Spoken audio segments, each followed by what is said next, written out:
Hi, my name is Reen and I'm here in the beautiful Lake District of San Francisco.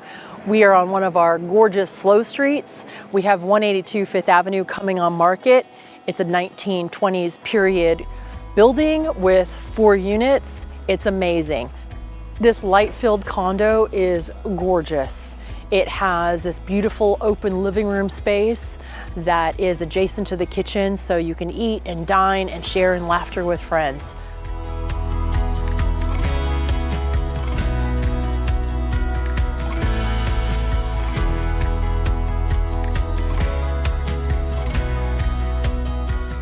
On the first bedroom, which is an open parlor bedroom, it's got some amazing light. It's on Fifth Avenue. It tends to be quieter, but as you can see, it's gorgeous.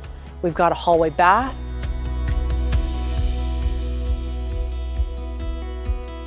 Here's the master bedroom suite, which is huge. It's also light-filled, but yet serene, with huge amount of closet space and an adjoining master bathroom with a tub.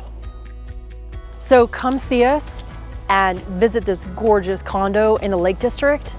We'd love to see you and look forward to seeing you.